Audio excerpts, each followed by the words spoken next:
O bilionário Elon Muske retweetou um post do deputado Nikolas Ferreira sobre aborto e escreveu no post: Homem Corajoso. Poor neighborhood in my city, Belo Horizonte, Brazil.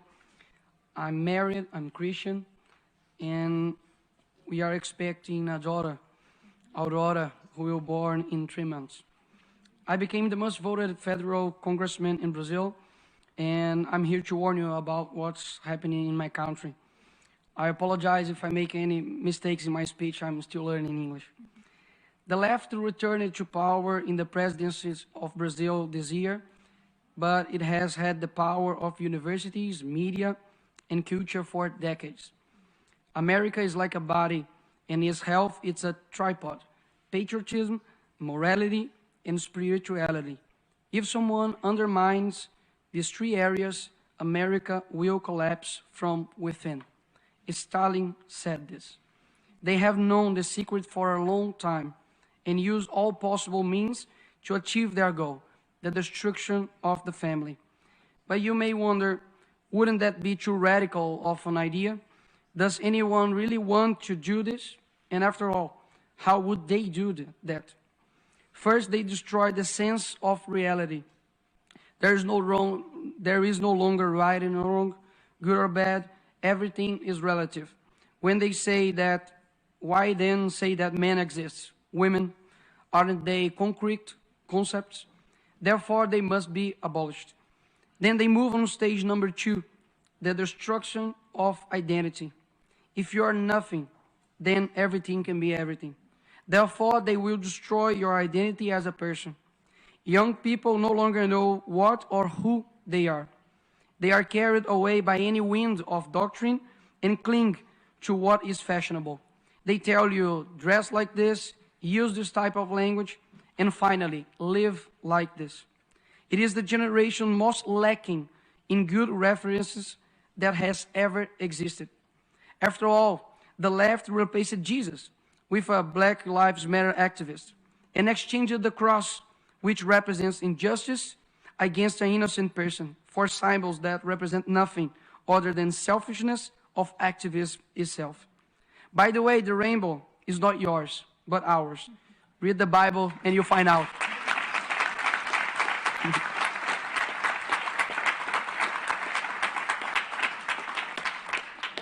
Also, beauty no longer exists. The focus is on shocking, whether in fashion, music, films, and TV series. The important thing is to sell a culture that delivers everything you want, except meaning of life. Slaves to their own will. A generation that cannot handle pain, confrontation, much less being told what is wrong. Who exchange their parents' advices for teachers who never carried them in their arms? Who commit the strange of the youth to actions that only serve those who are dominating them? They are too foolish to know that they are being used and who uses them.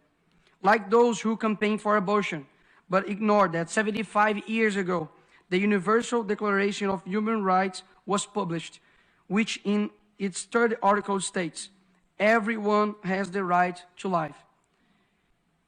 This is a 12-week-old baby. His or her heart is already beating. It has a fingerprint. There is no one in the world like this baby. When they find a bacteria on Mars, they call it life. But this child is just a clump of cells to them.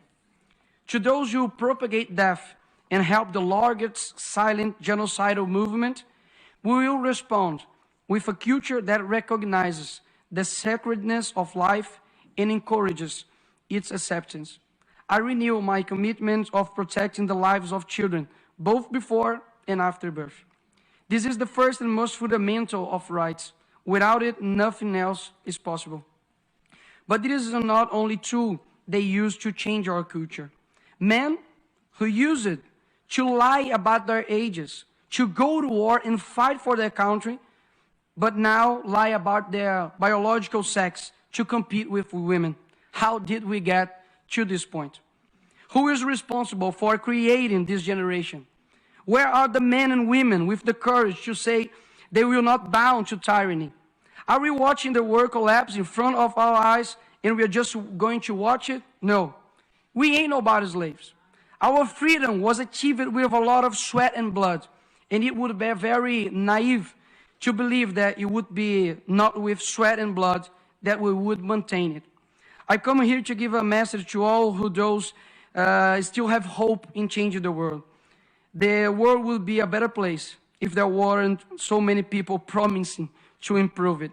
It's a quote from philosopher Olavo de Carvalho, and that fits perfectly with Greta and Leonardo DiCaprio, for example, that supported our socialist president called Lula, a thief that should be in jail, and now we have Amazonia with the worst fire in 15 years, and they are just in silence and disappeared. Let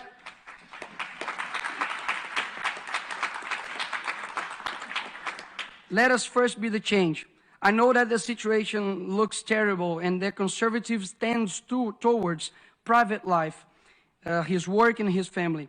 But if we don't rise up for public life, our private life will be and is in danger.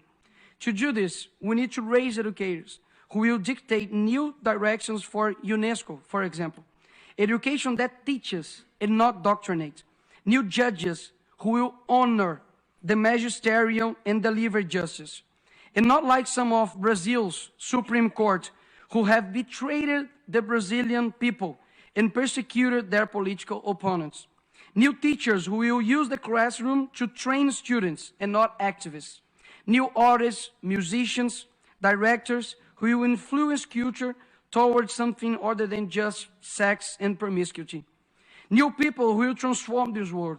Know that if you are listening to me right now, I believe in your strength, in your ability to influence and change where you are. You start with your family, then your neighbor. Bring light to your neighborhood, and we will live better than we are now.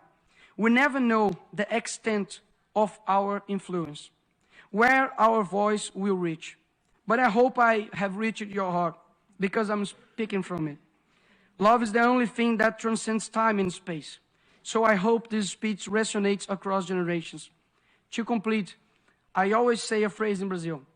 The present is theirs, but the future is ours. But I hope that one day I'll say, the present is ours, and so is the future. Thank you very much.